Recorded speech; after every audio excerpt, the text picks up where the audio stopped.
A young lieutenant slammed his fist against the side of a ballistic computer and shouted into his headset, "We have no solution! Say again, we have no firing solution!" 47 seconds of dead air followed. 47 seconds during which a simulated enemy position continued to exist unchallenged on a hillside in the high desert of Fort Irwin, California.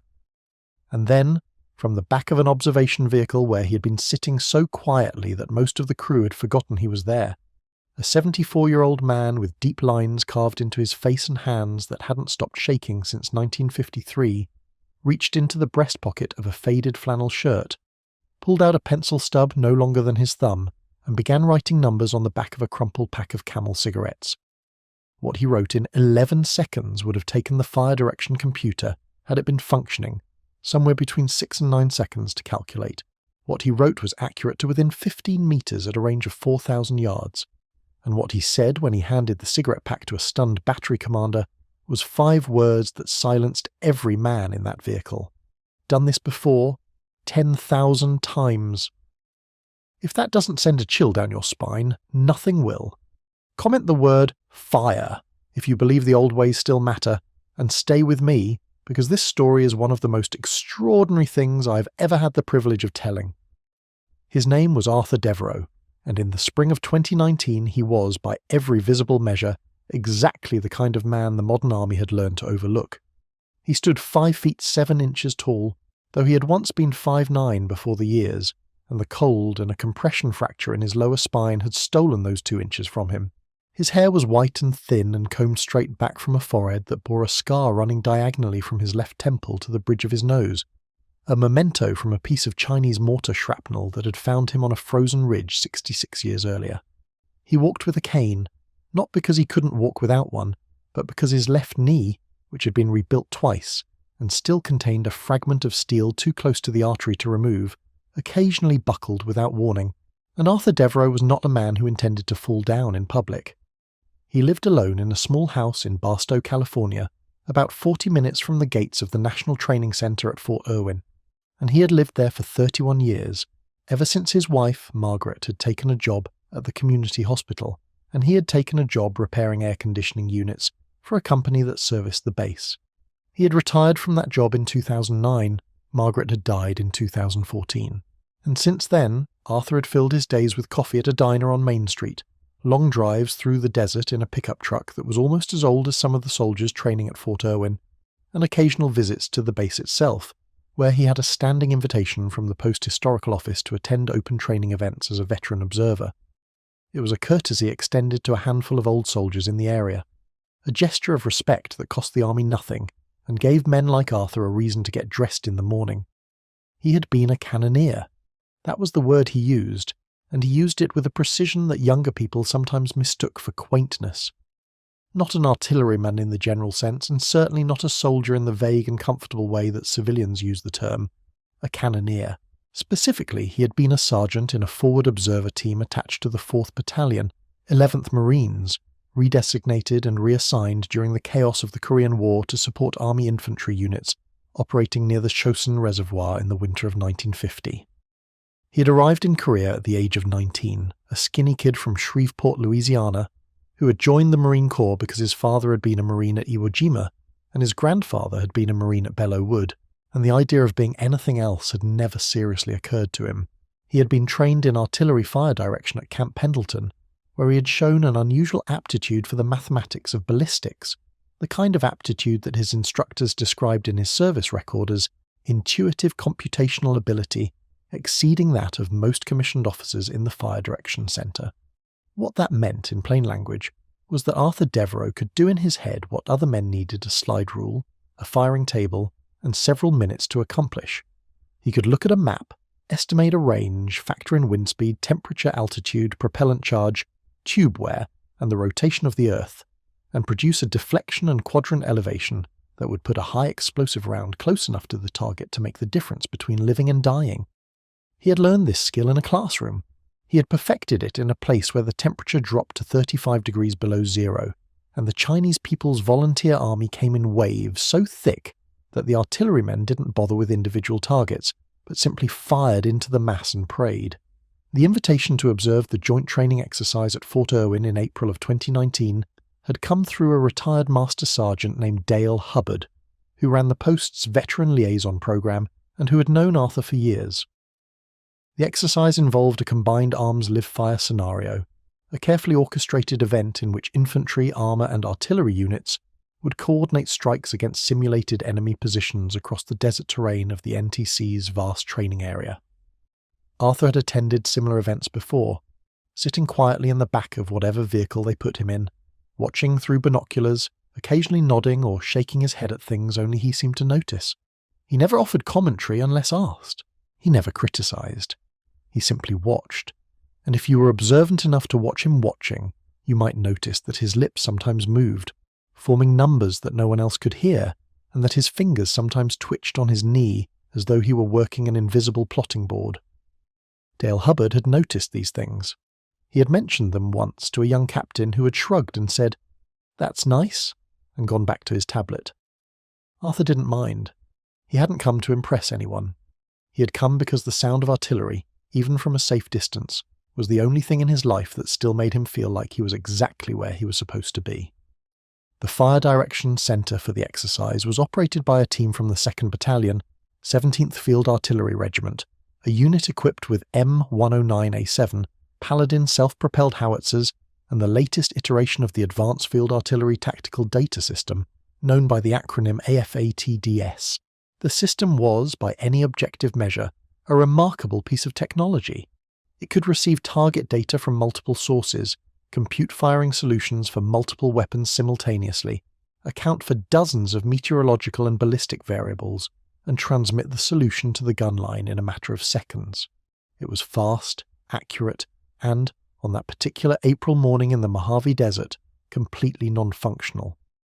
The problem, as best as the fire direction team could determine in the frantic minutes after the screen went dark, was a software conflict between the AFATDS terminal and a recently installed communication patch that had been pushed to all network systems 48 hours earlier. The patch had been tested extensively in a controlled environment. It had not been tested in the specific hardware configuration deployed in this particular fire direction center, and the result was a cascading failure that locked the system into a diagnostic loop from which it could not be extracted without a full reboot, a process that would take, according to the technical manual, between 7 and 12 minutes. 7 to 12 minutes during which the battery could not fire, 7 to 12 minutes during which the exercise scenario continued to unfold, and the infantry units advancing across the desert floor continued to need suppressive fire on a hilltop position that was, according to the script of the exercise, about to be reinforced. The fire direction officer was a first lieutenant named Kevin Park, 26 years old, a West Point graduate who had finished near the top of his class in the artillery officer basic course, and who had been in command of this particular FDC for exactly 4 months.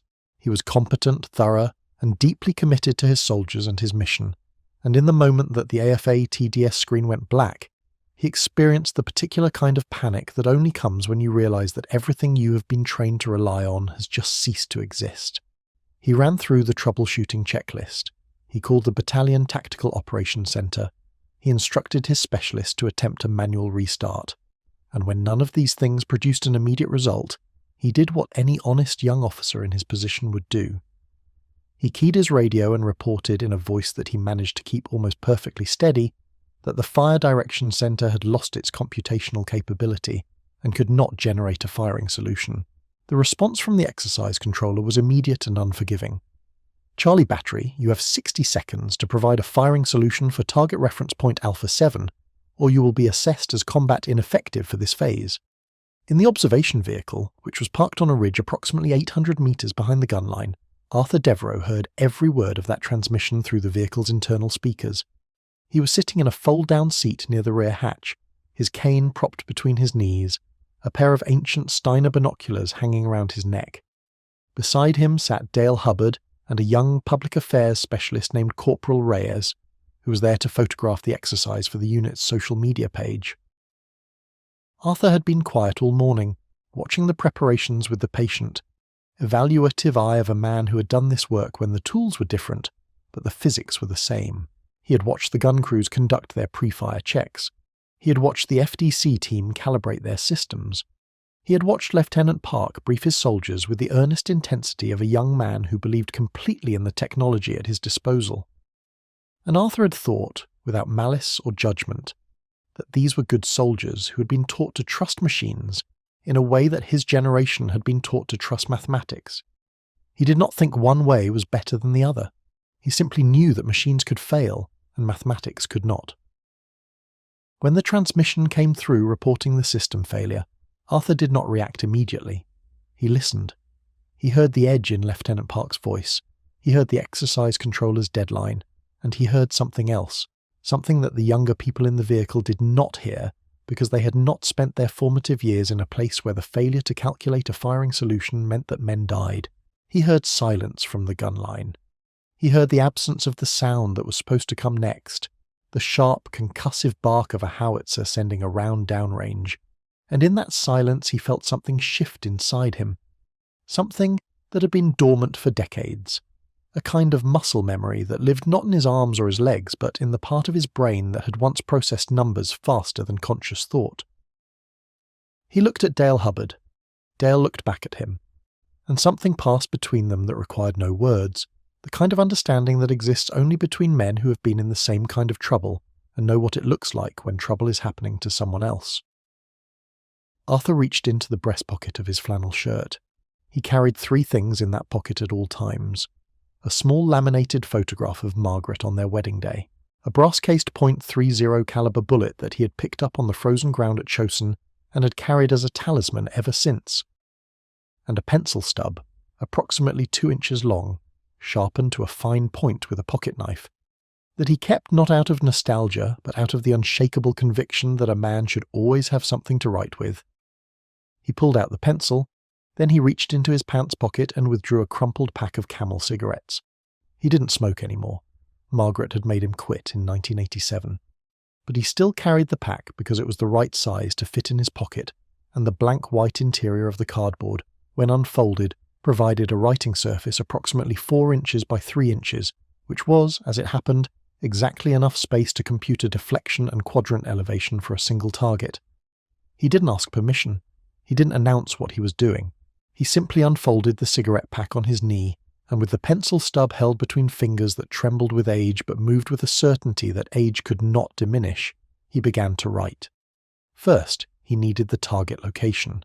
He had been watching the exercise unfold through his binoculars, and he had seen the hilltop position designated as Alpha 7 on the terrain board during the pre-exercise briefing. He estimated the grid coordinates from memory and from visual observation, using terrain features he had identified earlier as reference points. Then he needed the battery's position, which he had noted when the vehicles had occupied their firing positions that morning. He had the range. He computed the direction using the angle between 2 terrain features and the known azimuth of the gun line. Then he began the calculations that had once been as natural to him as breathing. Charge. He estimated propellant charge 5 based on the range, which he put at approximately 4,000 meters. Elevation. He applied the standard range-to-elevation conversion for the M795 high-explosive round, adjusting for the altitude differential between the battery position and the target, which he estimated at approximately 60 meters higher. Deflection. This was the critical number, the lateral correction that would place the round on the correct azimuth. He computed it from the difference between the direction to the target and the lay of the howitzer, converting from mils to the deflection scale used by the gunner. Wind. He had been watching the dust patterns on the desert floor all morning, and he estimated a left-to-right crosswind of approximately 5 knots, which at this range required a correction of roughly 2 miles. He applied it. Temperature. The air temperature was approximately 82 degrees Fahrenheit, warmer than standard, which would increase the muzzle velocity slightly and extend the range. He subtracted a small correction from the elevation. Then he wrote the final numbers: deflection 2,847, quadrant elevation 418, charge 5 white bag. He underlined each number twice. The entire process took 11 seconds. Corporal Reyes, who had been watching with her mouth slightly open, later told an interviewer that she had timed it on her phone because she thought she might be witnessing something worth documenting. 11 seconds, no tables, no computer, no calculator, just a pencil stub, a cigarette pack, and 66 years of numbers that had never left the mind of the man who had learned them in the worst place on earth. Arthur folded the cigarette pack and held it out toward Dale Hubbard. "Get this to the battery commander," he said. His voice was quiet, steady, and carried the unmistakable tone of a man who was not making a suggestion. Dale took the cigarette pack, looked at the numbers, and without a word climbed out of the observation vehicle and began moving toward the gun line at a pace that belied his 68 years. Arthur watched him go, then turned back to his binoculars and began scanning the target area with the calm focus of a man who had just done his job and was now waiting to see if the round would land where he said it would land.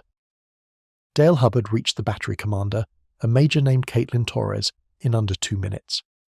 Major Torres was standing beside her command vehicle, speaking rapidly into a radio handset, her face tight with the controlled frustration of an officer whose unit was about to be declared combat ineffective during an exercise that was being observed by a brigade commander. Dale walked up to her, waited for a pause in her transmission, and handed her the crumpled cigarette pack without explanation. She looked at it. She looked at Dale. She looked at the numbers written in small, precise figures on the white cardboard. "What is this?" she said, and it was not a question so much as a demand. Dale said, "A firing solution for Alpha 7, computed manually by a man who did this for a living at the Chosin reservoir." Major Torres stared at him for a long moment. She was a career artillery officer. She had graduated from the Field Artillery Captain's career course. She had commanded a platoon in Afghanistan. She understood what she was looking at, and she understood the risk of trusting a handwritten firing solution produced by a 74-year-old civilian sitting in an observation vehicle 800 meters away. She also understood that she had approximately 23 seconds before the exercise controller declared her battery dead. She keyed her radio. "Guns, guns, guns. Fire mission. Deflection 2847, quadrant 418. Charge 5 white bag, 1 round, HE, target Alpha 7.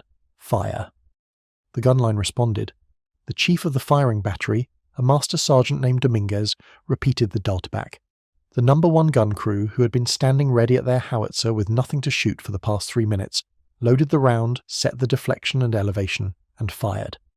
The sound rolled across the desert like a physical force, a crack followed by a deep percussive thump that Arthur Devereux felt in his chest, in his bones, in the place where the 19-year-old cannoneer from Shreveport still lived. He watched through his binoculars. He watched the round arc across the pale blue desert sky. He watched the impact on the hillside. A plume of dust and smoke erupted approximately 15 meters to the left of the center of the target position, 15 meters, at 4,000 meters of range, with a solution computed on the back of a cigarette pack by a man whose hands shook so badly that he had to use both of them to hold a cup of coffee. The radio crackled. The exercise controller's voice came through with a tone that was noticeably different from the clipped impatience of a few minutes earlier. "Charlie Battery, that round is assessed as target effect. Nice shooting. Continue the mission." In the fire direction center, Lieutenant Park stared at his still-dark computer screen, then at the handset through which he had just heard a round land on target using data he had not provided. He keyed the radio and asked Major Torres where the firing solution had come from. Her response was brief. "I'll explain later. Get your system back up." But on the gun line, Master Sergeant Dominguez, who had been in the army for 22 years and who had seen a few things that the younger soldiers had not, looked at the numbers he had written down and recognized something. He recognized the format. Not the format of the AFA TDS printout, or the format of the backup manual computation form that was taught at Fort Sill. An older format. A format he had seen once, in a glass case in the Artillery Museum at Fort Sill, on a yellowed piece of paper that had been labelled Field Computation, Korean War Era, 1st Marine Division. He looked in the direction of the observation vehicle on the ridge, though he couldn't see it from where he stood, and he said quietly, to no one in particular, "Who the hell is up there?" The answer to that question became clear approximately 40 minutes later, after the AFA TDS system had been rebooted, and the exercise had been completed, and the after-action review was being conducted in a large tent near the Tactical Operations Center. Lieutenant Park, who had performed well in every other phase of the exercise and who was determined to understand what had happened during the system failure, asked Major Torres directly who had provided the manual firing solution. Torres, who had spent the intervening time making inquiries of her own, told him. She told him that the solution had come from a retired Marine sergeant named Arthur Devereux. a veteran of the Chosin Reservoir campaign, who had been present in the observation vehicle as a guest observer. She told him that the solution had been computed by hand without tables or instruments in approximately 11 seconds, and she told him that the round had impacted within 15 meters of the target center. Park sat in silence for several seconds. Then he asked if Mr. Devereux was still on the installation. Torres said she believed he was. They found Arthur sitting on a folding chair outside the observation vehicle, drinking coffee from a thermos that Dale Hubbard had brought, watching the sun begin to descend toward the western ridgeline. He had his cane across his knees and his binoculars around his neck and the crumpled cigarette pack back in his pocket. He looked up when Major Torres and Lieutenant Park approached, and he started to rise, an old habit of respect for rank that he had never broken. But Torres held up her hand and said, "Please don't get up, Sergeant." The word hung in the air. Not Mr., not Sir in the civilian sense. Sergeant. She had looked up his records or what she could access on short notice, and she had found enough. Arthur settled back into his chair and looked at them with an expression that was neither proud nor humble but simply composed, the expression of a man who had done what he knew how to do and did not require acknowledgement for it, but would accept it gracefully if offered. Lieutenant Park spoke first. He was a direct young man, and he asked the question directly. "Sergeant Devereux, how did you compute that solution faster than our system could reboot?" Arthur looked at him for a moment, studying his face with the careful attention of a man who had spent a lifetime reading people in situations where misreading them could be fatal. He saw a young officer who was not defensive, not embarrassed, but genuinely and almost desperately curious.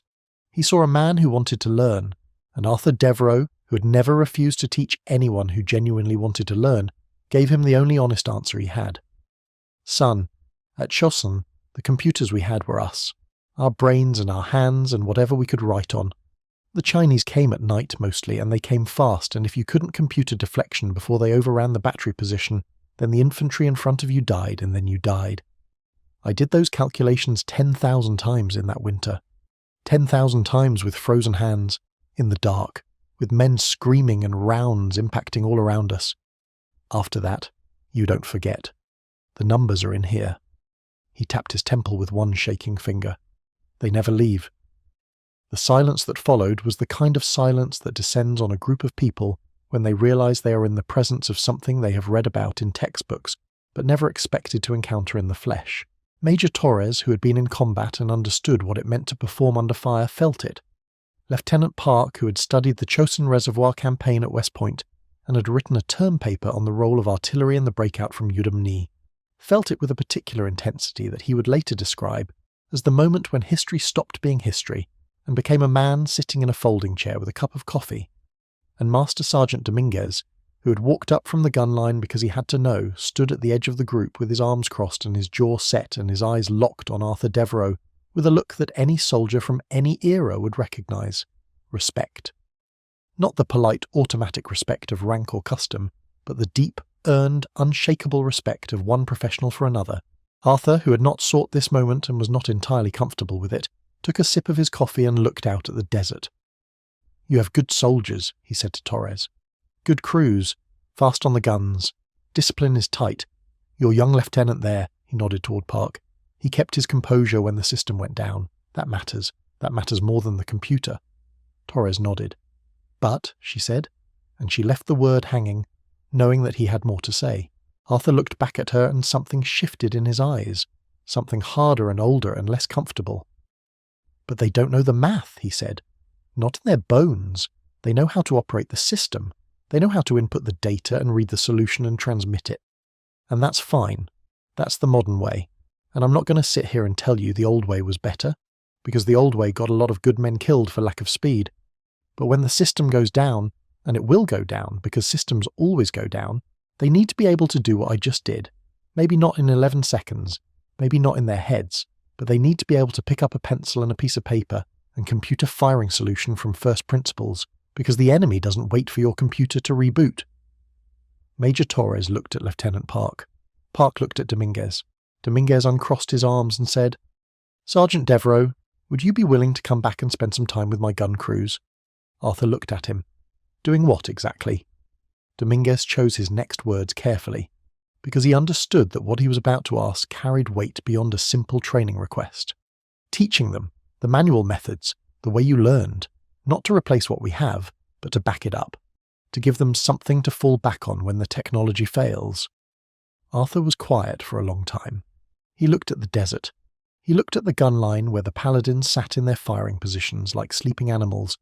He looked at his hands, which were shaking the way they always shook, and he thought about the last time someone had asked him to do the work he'd been trained to do, which was sometime in 1953, on a ship heading home from a war that most Americans would spend the next 70 years trying to forget. "I'll come back," he said. "You show me a soldier who wants to learn, and I'll teach him everything I know." He paused. "But I'm going to need more cigarette packs." Nobody laughed. Not because it wasn't funny, but because every person standing in that circle understood that they were witnessing something that transcended humour. A bridge between two generations of warriors built on the back of a crumpled piece of cardboard and a pencil stub. Arthur Devereux returned to Fort Irwin the following Tuesday, and the Tuesday after that, and every Tuesday for the next 7 months, driving his ancient pickup truck through the desert dawn to spend 4 hours with the soldiers of Charlie Battery, 2nd Battalion, 17th Field Artillery Regiment. He taught them manual gunnery. Not from a textbook, because the textbooks had been written for a different era and a different kind of student, but from memory, from the accumulated knowledge of a man who had spent a winter computing firing solutions under conditions that would have broken most of the machines these soldiers relied on. He taught them how to estimate range by eye, using the width of a finger held at arm's length against a known size reference. He taught them how to convert between mils and degrees without a chart, using ratios he had memorized before most of their parents were born. He taught them the relationship between charge, range, and elevation for every standard propellant, and he taught them how to adjust that relationship for non-standard conditions, not with formulas read from a card, but with shortcuts and approximations that had been developed on frozen hillsides by artillerymen who did not have the luxury of being precisely correct but could not afford to be significantly wrong. He taught them what he called Chosin math, a stripped-down, brutally efficient system of mental calculation that sacrificed textbook precision for the kind of accuracy that mattered when rounds were landing on your position and the FDC had taken a direct hit, and the only thing between the infantry and annihilation was a sergeant with a pencil. The soldiers, to their credit, took to it with a seriousness that surprised even Arthur. These were not nostalgic men playing at being old-fashioned. These were professional artillerymen who had just watched their primary fire direction system fail during a graded exercise, and who understood, in a way they had not understood before that day in April, that technology was a tool, not a guarantee. Lieutenant Park, in particular, became something approaching a disciple. He spent hours with Arthur, working through problem after problem, first on paper and then in his head, building the neural pathways that Arthur had built 66 years earlier under circumstances that Park could imagine but never truly replicate.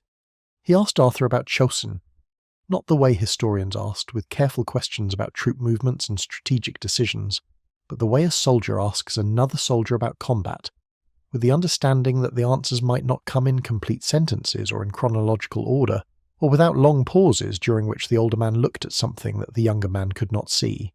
Arthur told him. Not everything, because there were things about Chosin that Arthur had never told anyone, not Margaret, not his children, not the Veterans Administration psychiatrist he had seen twice, in 1972, before deciding that talking about it was worse than not talking about it. But he told Park enough. He told him about the cold. He told him that at 35 below zero, the hydraulic fluid in the howitzer recoil systems froze solid, and the guns had to be fired using manual recoil, which meant that each round required the crew to physically push the tube back into battery, a task that took 4 men and 45 seconds and left them exposed to enemy fire for every one of those seconds. He told him about the night the Chinese broke through the infantry perimeter and reached the gun line, and the artillerymen lowered their tubes to 0 elevation and fired point-blank into the oncoming mass, the muzzle blast so close that they set men's clothing on fire, and the concussion so severe that 3 members of Arthur's crew lost their hearing permanently. He told him about computing firing solutions by the light of burning vehicles, because the flashlights had died in the cold, and the illumination rounds were gone, and the only light available was the light of destruction.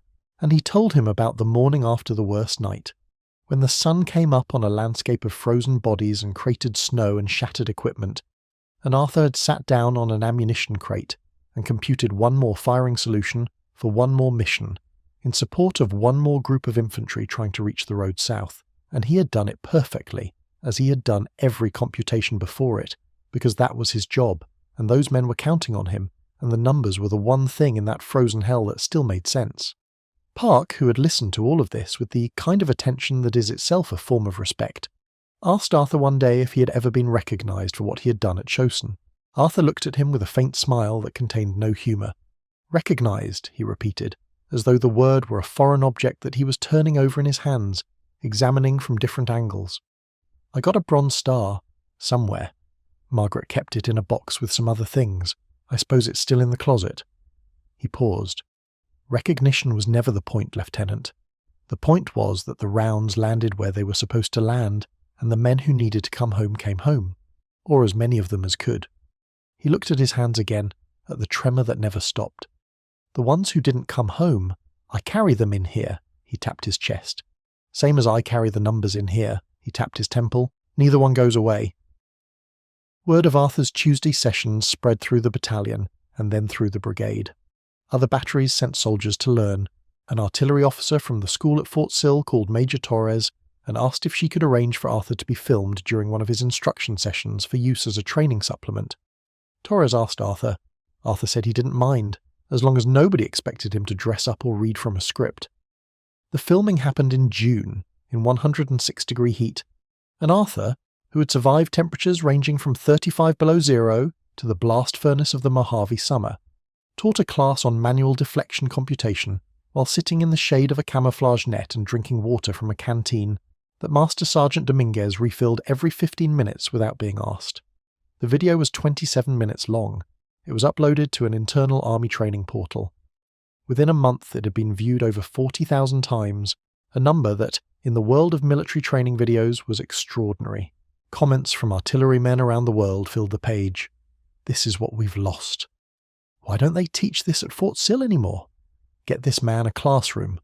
And from a retired colonel who identified himself as having served in Vietnam, a comment that read simply, "I had a sergeant like this in '68. They saved us. This man is a national treasure." Arthur didn't see the comments. He didn't use computers.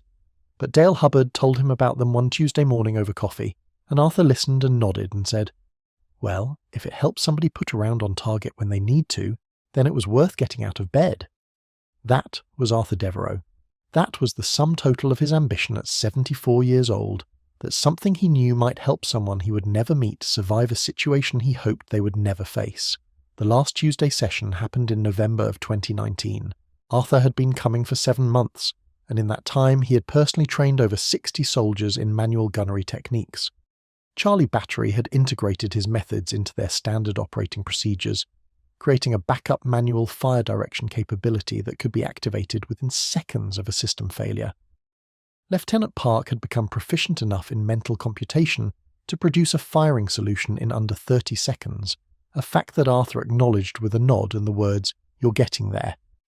Coming from Arthur, this was the equivalent of a standing ovation. Master Sergeant Dominguez had organised a small ceremony for the last session. Nothing elaborate, just the soldiers of Charlie Battery formed up in a rough semicircle near the gun line, with Major Torres and the battalion commander, Lieutenant Colonel Reeves, standing nearby. Arthur arrived in his pickup truck, got out with his cane and walked toward the formation with the careful, deliberate gait of a man who was not going to fall down in public. Not today, not ever. He was wearing his flannel shirt and a pair of clean khakis, and the faded red baseball cap that he wore everywhere.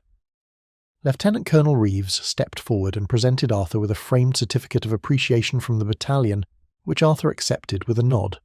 Then Reeves did something that was not on the programme. He had done his own research into Arthur's service record, and he had found things that Arthur had never mentioned. He had found that Arthur Devereux had been credited with computing firing solutions for over 200 fire missions during the Chosin Reservoir campaign. He had found that Arthur's battery had been cited for extraordinary accuracy under the most extreme conditions ever recorded in the annals of American artillery. He had found that the Bronze Star Arthur had mentioned so dismissively had been accompanied by a citation that described, in the restrained language of official military documentation, acts of professional skill and personal courage that would have earned a lesser man a much higher decoration. and he had found that Arthur Devereux had never in 70 years spoken publicly about any of it. Reeves read the citation aloud. The desert was quiet. The soldiers listened. Arthur stood with his hands on his cane and his eyes fixed on a point somewhere beyond the formation, somewhere in the middle distance, and he did not move except for the trembling of his hands, which he could not control, and the slow, steady rise and fall of his chest, which he could. When Reeves finished, there was a moment of silence, and then Master Sergeant Dominguez, without being ordered or prompted, called the battery to attention and rendered a salute. 60 soldiers standing in a line in the desert heat, saluting a 74-year-old man in a flannel shirt who had taught them how to fight without a computer. Arthur looked at them. He looked at each face in turn, the way he had once looked at the faces of the men in his gun crew before a fire mission, memorizing them, carrying them.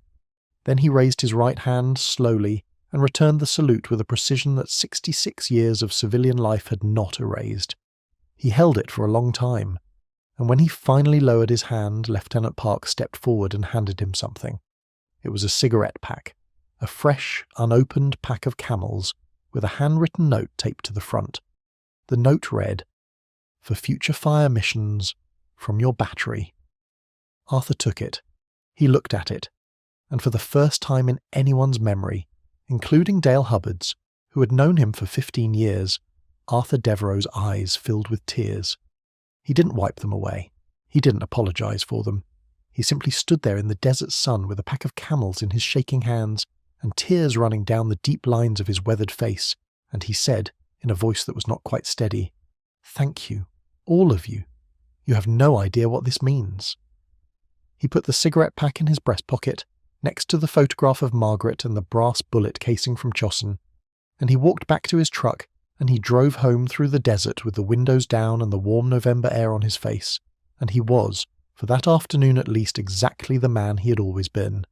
A cannoneer, a sergeant, a man who could put a round on target with nothing but a pencil and the numbers that never left his mind.